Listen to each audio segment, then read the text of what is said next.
Hi, I'm Stuart. Welcome to my YouTube channel, or welcome back. Thanks for viewing my video. In this video I am going to do two tags.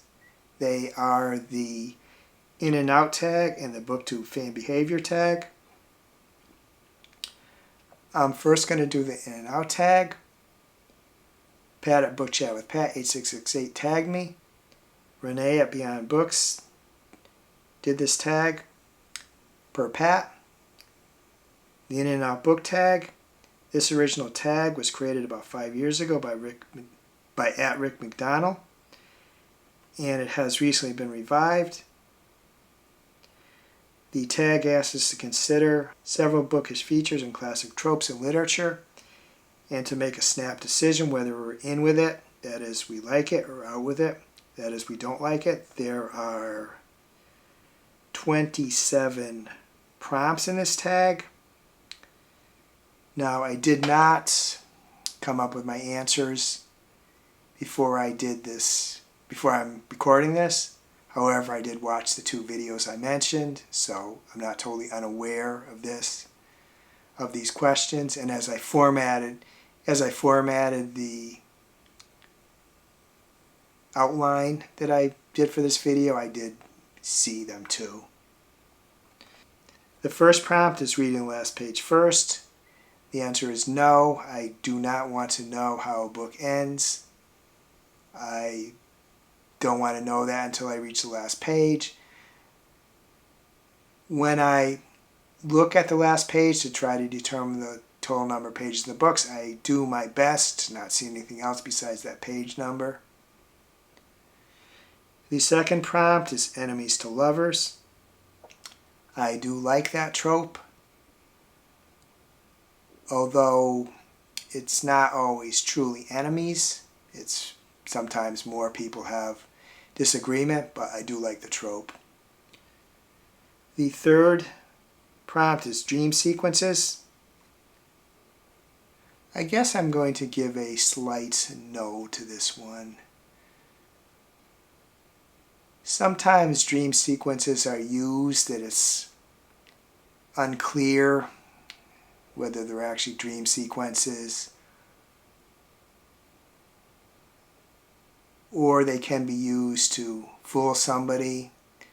And the worst situation is when a dream sequence is actually, you learn at the end of the book that the whole novel was somebody's dream. So, slight no for this one. The fourth prompt is love triangles. The fourth prompt is love triangles. This is a yes. However, I would like to see more true triangles. In other words, a triangle generally is say it's a woman and two men.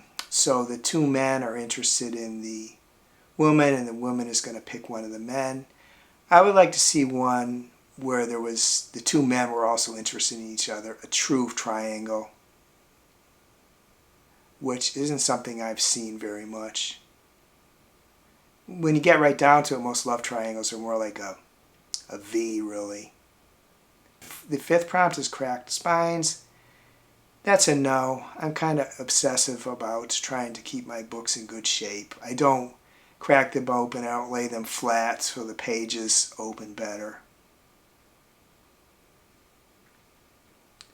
The sixth prompt is back to my small town. I would say yes. I do like that. Someone had to go away and for whatever reason have to come back to their small town. The seventh prompt is monsters are regular people. This is a yes. I like books where monsters are kind of integrated into the town, country world. I like that.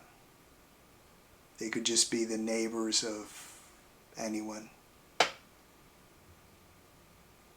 The eighth prompt is no paragraph breaks. That's a big no.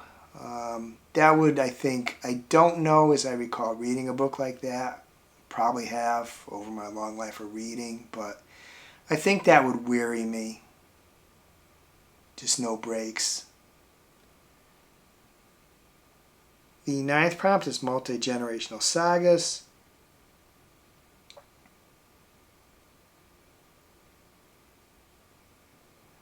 I'm just going to say a slight no to this. I don't think I've read that many of them, but my fear is it can just get confusing with all the storylines taking place over time. Wouldn't say I wouldn't read one, but if I have to choose, I'd give a slight no to it.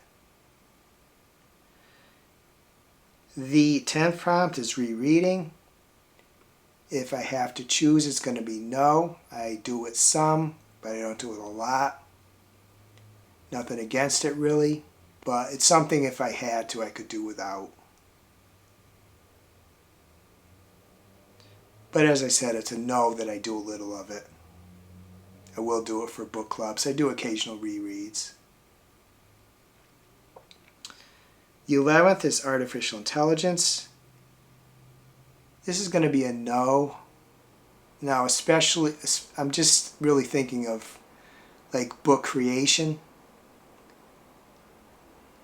I want to know that the author or authors have really written the book. I know there's gray areas. I mean, what is considered AI? If there, some people use the excuse that spell checking is AI or, grammar checking is AI. And so I know there's like a gray area, but I want to know that the author has written the book, whose name is and when their name is on the cover. The 12th prompt is drop caps. I actually had to look up what that meant, but when I saw the definition, yeah, I'm fine with that. Adds a little flourish to the beginning of a sentence or a paragraph, whatever. The 13th prompt is happy endings. Yeah, I'm a big enjoyer of happy endings. It's my preference.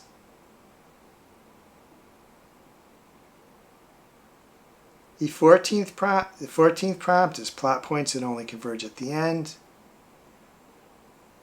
I'm going to give a slight yes to this. The only qualifier being is if stuff is sprung on us toward the end, that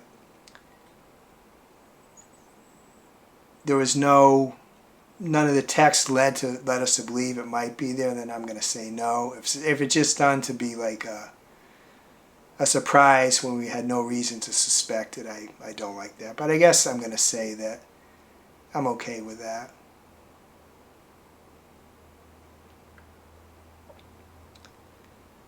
The 15th prompt is detailed magic systems. That's a yes. The 16th prompt is classic fantasy races. Yeah, I'm fine with the classic races. I like when people introduce new ones too, but I'm fine with the classic ones. The 17th prompt is unreliable narrators. That's a yes, but it does depend upon the skill of the author. Because often the unreliable narrators are not particularly likable, so it depends on the skill of the author, but that's going to be a slight yes. The 18th prompt is evil protagonists. This is going to be a slight no. I've read some good books with evil protagonists, but generally I like my protagonists to be people I can root for. They don't have to be perfect. They could be morally gray. But they have to overall be people I can root for. And it's unlikely I'll root for a truly evil person. It takes a really skilled author for me to do that. The 19th prompt is the chosen one. I'm going to say a slight no. I think I prefer a little bit when things aren't fated to happen, that circumstances lead to them happening. It wouldn't be a deal breaker in a book, but if I have to pick, I would give a slight no to this. The 20th prompt is when the protagonist dies. That's going to be no. Tied in with the happy endings I prefer, I would want the protagonist to come out at the end of the book and also come out pretty well. The 21st prompt is really long chapters. That's going to be a no. When I read, I prefer to stop reading at the end of the chapter. It's not something that I have to do, but it's my preference. And also, I just feel like I'm making progress when I complete a chapter. In a chapter that was really long, it'd be really hard to do that. The 22nd prompt is French flaps. I'm fine with them. They add a little bit to the presentation of the book. The 23rd prompt is deckled edges. That's going to be a little bit of a no because sometimes they make it a little difficult for me to turn pages. They do give a book a classic feel, but that's not something that really excites me that much. The 24th prompt is signed copies by the author. Yeah, that's a big yes. I really like when I can get signed copies. The vast majority of the books that I read when I'm done, I donate to the local library, but signed copies are things that I would prefer to keep. I don't think I've ever donated a signed copy to the library. The 25th prompt is dog-earing pages. That's a no. I use bookmarks. If I don't have bookmarks, I use the old standby, old receipts, or torn up, a piece of paper torn off a bigger paper. I mark it in some way without dog-earing the page. The 26th prompt is chapter titles instead of numbers. That's a slight no, because just numbers give me kind of a sense of the progress more than chapter titles. Ideally, if they got both, that's fine. The title kind of, I guess, maybe introduces the chapter a little bit. But my preference is that numbers. The 27th prompt is tag others. I'm going to tag others after I do the second tag.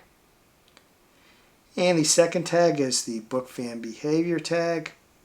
I was tagging videos by Kelly at Books I'm Not Reading, Gavin at Genre Books 23, and Pat at Book Chat with Pat 8668.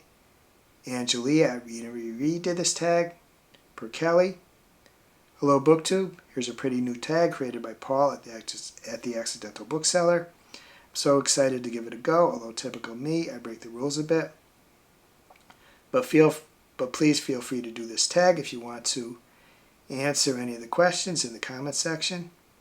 I love hearing from you and engaging with you in this channel.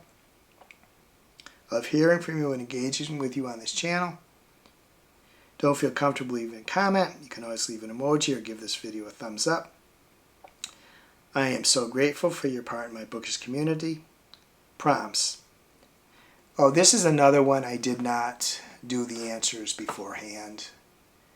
It might take a little longer than the previous one, which I mostly did pretty quick, but I did not figure them out beforehand.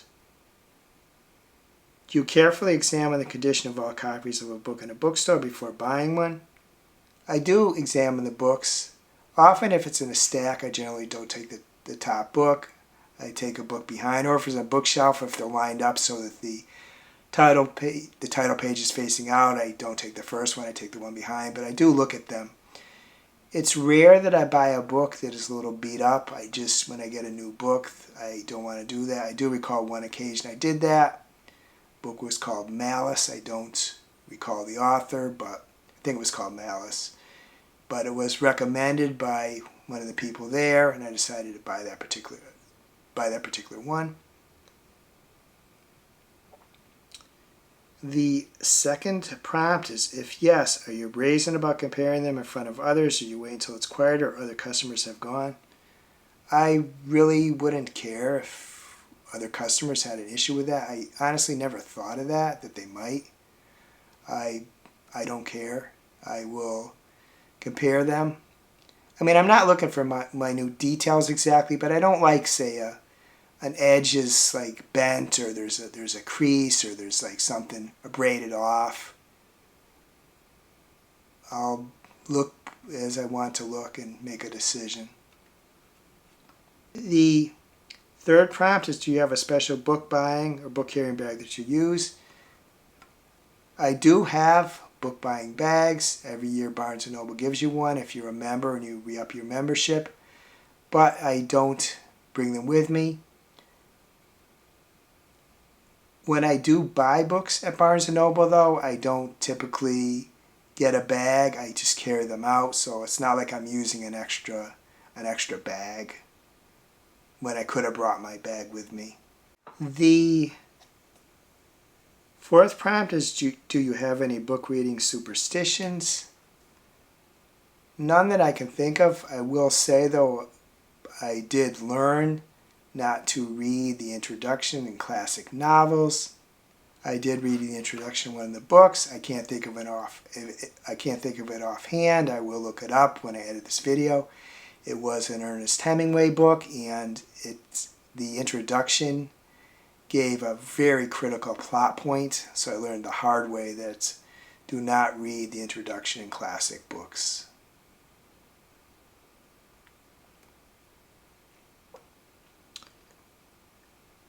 The fifth prompt is, what if you were on a cruise ship in the Pacific Ocean? One evening, a freak wave washes you overboard. Though hanging onto some floating driftwood, you eventually are washed ashore on a deserted, sun-drenched island. During this time, your favorite book of all time is in a watertight sealed bag in a rucksack on your back. As luck would have it, months go by. You build a shelter and fish for food. You're always hungry but never starving. One day you take a walk across the island's beach shore. Far on the beach, you come across a man cooking food on a table. He is real. He offers you a glass of ice-cold milk, very large pizza with lots of topping, and chocolate gâteau with cream. Confused, you say you have no money.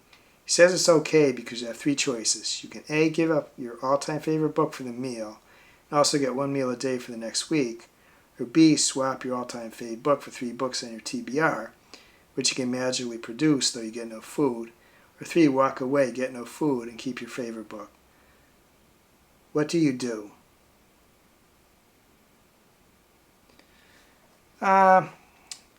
Basically, I think the guy doing this is an opportunist that I wouldn't like, and he's trying to take advantage of me. So I'm going to go with just keeping my book. I would only gain a week of meals anyway at best. So just in that situation, I don't want somebody taking advantage of me like that.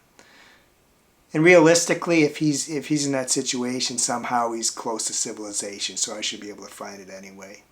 But mainly, he's just an opportunistic jerk, and I'm not going to let him take advantage of me. And although I'm always hungry, I'm not starving, so I figured out a way to get my own food. The sixth prompt is, what to use a bookmark, a standard bookmark, something sentimental, or any piece of paper to hand. It's either a standing bookmark or just whatever piece of paper I've at hand. As I said in one of the earlier prompts, could be a receipt, could be say a tear off part of a regular paper.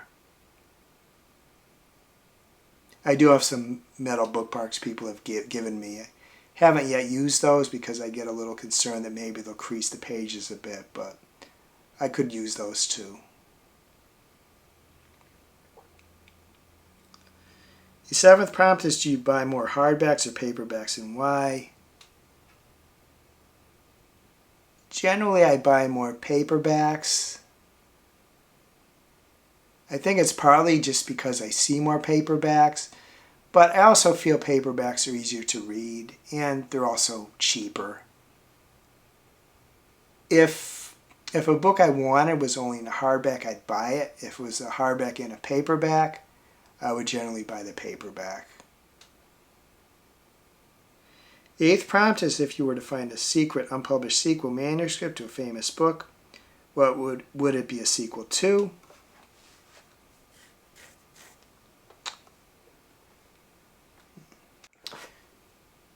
Just based upon a book I read recently, I read Parable of the Sower by Octavia E. Butler. There was a second book, Parable of the Talents, but there was never a third book, so I think that would be one, maybe find that third book. I've only read the first, haven't read the second, so I'm not quite sure how much clamor there was for a third book, but it is a pretty famous series. The 9th prompt is what if you live exactly half a mile from a major chain bookstore, that is Waterstones or Barnes & Noble, exactly half a mile, no more, no less. The zombie apocalypse begins.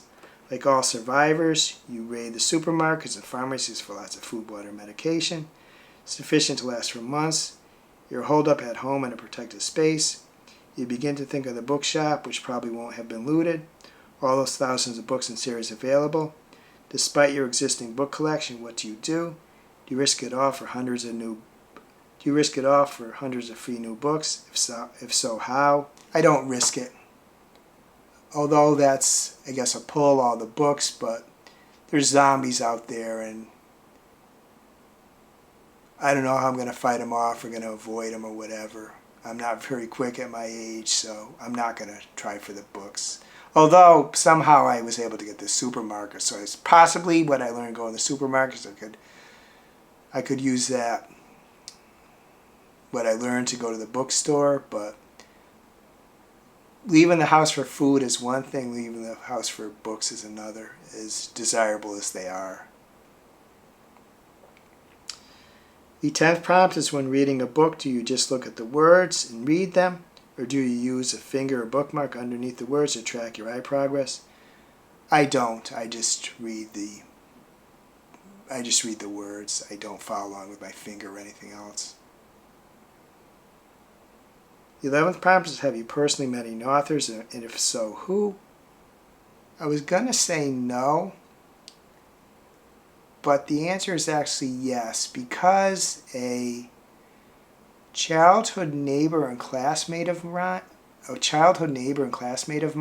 is a published author. So I met him a fair amount back in our youth, and I still occasionally see him now. Not to the extent that I've discussed his books with him. I don't think he knows that I've gotten his books, but I have met him, and he is a published author. Beyond him, I don't think so. I always think I would like to go to a book discussion, book signing. I have never done so, though. I've never even really planned it out. They do have them at local bookstores, and they do have them, I think, sometimes at the town library. So I really should make a commitment to try to do that. It doesn't even matter too much if it's somebody I really like or know about. It just might be cool to just go meet an author, get a signed book.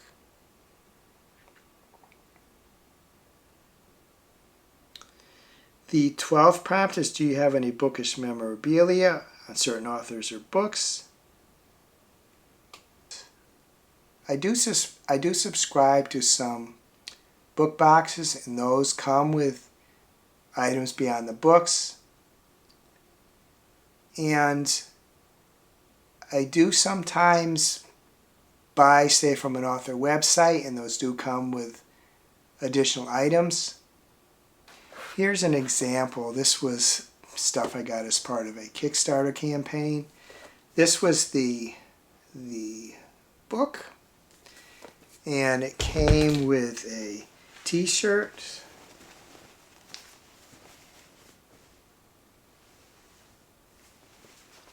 and a bag,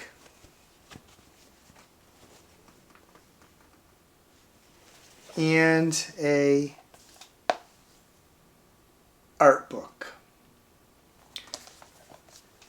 So I was originally going to say no to this, but I do have some stuff that came with special editions of the book.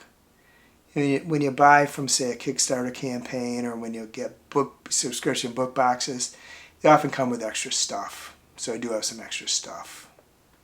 The 13th prompt is, what if the world is about to suffer a cataclysm, but you have managed to get a space in a public underground nuclear bunker where you will live for 12 months. You're only allowed to take 5 books with you into the bunker. What you would take and why?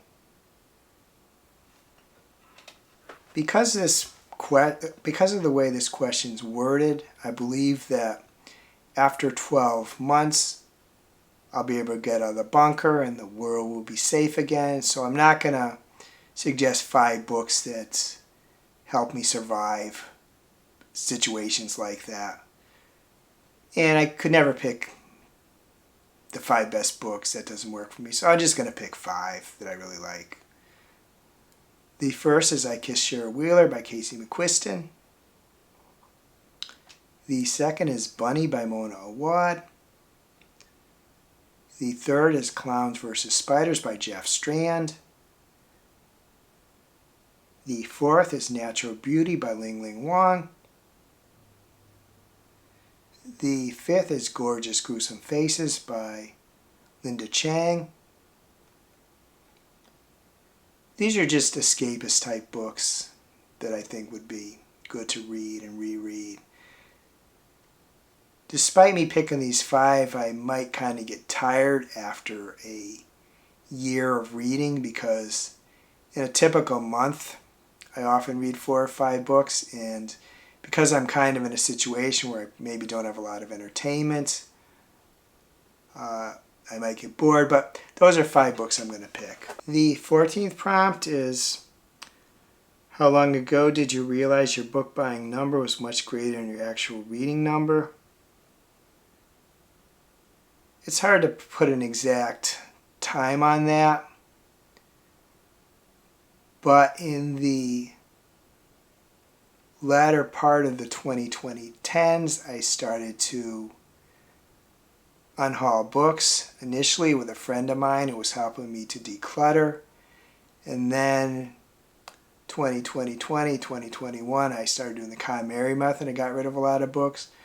So I guess I would kind of had to acknowledge it anyway in the late 2010s. I might have noted it beforehand, but it was probably, to give a number, it was probably the late 2010s.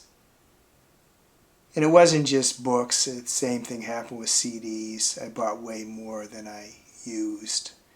I will admit that I enjoy buying stuff. And I kind of don't believe that it's because I lack anything, which a lot of people would tell you, you're missing something in your life. I just enjoy buying things. But I have very recently realized that I enjoy buying things, I enjoy using things, but I don't really enjoy having them that much. And also that I buy much more than I use. Sounds funny to say it's come to that realization so late in my life, but it is a realization I recently come to, and it's somewhat disturbing to me that I didn't recognize it earlier. The 15th prompt is tag others. First, I tag anyone watching this video, then I'm going to tag a bunch of people in the description of this video. If you like to reply to one or more of the prompts in either or both of these tags in my comments, or do a video of your own, please do so. If you can't think of anything else to comment, please add an emoji of your choice. Hope you're having a wonderful reading week. I hope you're having a wonderful week in general. If you enjoyed this video, please give it a like, please subscribe. Please hit the bell to get notified when I upload future videos.